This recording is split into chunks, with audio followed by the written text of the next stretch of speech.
नमस्कार। ऑनलाइन कक्षा में सभी भैया बहनों का स्वागत। आज हम कक्षा 9वीं विषय गणित में प्रश्नावली 4.2 पढ़ेंगे। इसमें हमने पिछले क्लास में पढ़ा था कि कोई भी द्विघात समीकरण न दे करके रैखिक समीकरण हमें दी हुई है, तो रैखिक समीकरण के 3 या 4 हल हम किस प्रकार से ज्ञात करेंगे। पहली बात तो ये आती है कि रैखिक समीकरण होती क्या है। वह समीकरण जिसमें चर राशि की घात 1 हो उसे रैखिक समीकरण कहते हैं। तो यह चर राशि x और y है, इसकी घात अधिकतम कितनी है? 1 है, इसलिए यह रैखिक समीकरण है। इसके यदि 4 हल हम ज्ञात करें तो 4 हल कैसे ज्ञात करेंगे?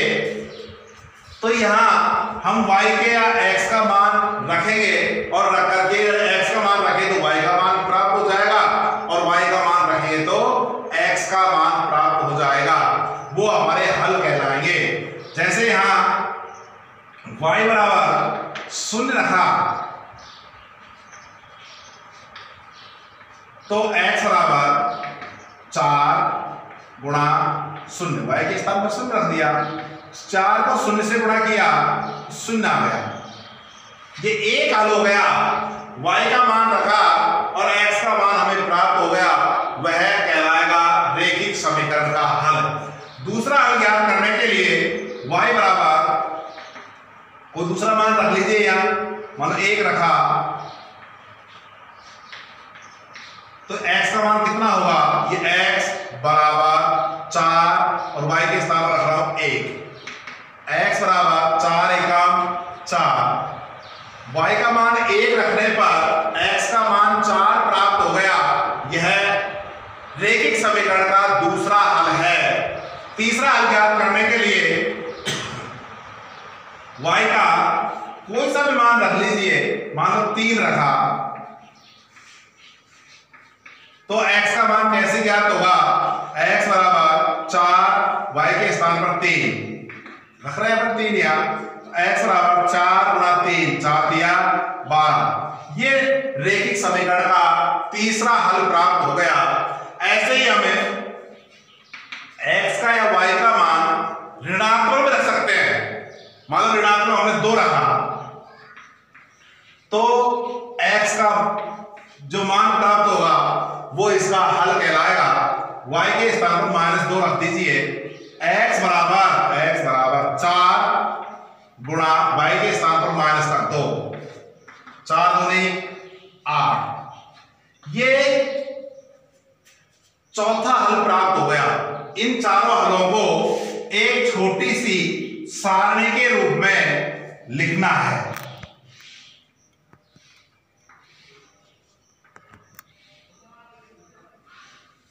यहां x बराबर कितना है?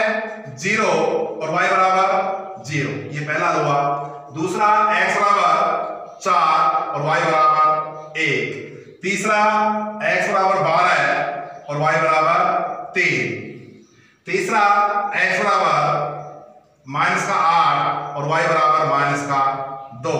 इस प्रकार से हम इसके रैखिक समीकरण के अनेक हल ज्ञात कर सकते हैं। तो 4.2 प्रश्नावली का एक सवाल और लेते हैं। सवाल नंबर 4। वो सवाल नंबर 4 क्या है? k का मान ज्ञात कीजिए जबकि x बराबर कितना है? 2 और y बराबर 1 और समीकरण क्या है? 2x + 3y बराबर k। k का मान ज्ञात कीजिए जबकि x बराबर 2 y बराबर 1 तथा समीकरण इतने का एक हल हो। तो इस समीकरण में x बराबर 2 और y बराबर 1 हम रखते हैं तो k का मान ज्ञात हो जाएगा। 2 x के स्थान पर 2 प्लस 3 y के स्थान पर 1 बराबर k। यानी x बराबर 2 और y बराबर 1 रख लेंगे तो k का मान प्राप्त हो जाएगा। 2 दूना 4, 3 एकम 3 बराबर k, 4 3 7 बराबर k। तो कहने का तात्पर्य ये हुआ कि यहां के बराबर कितना आ गया, 7 आ गया। यही के का मान है, सवाल भी यही था। के का मान याद कीजिए, यदि x बराबर 2 y बराबर 1, समीकरण 2x प्लस 3y बराबर k का एक हल हो। इसके लिए क्या करेंगे, समीकरण में x बराबर 2 और y बराबर 1 रख करके हल कर लेंगे। हल करने के बाद में k का जो मान प्राप्त होगा वही हमारा हल होगा। तो आज हमारी प्रश्नावली 4.2 पूर्ण हुई।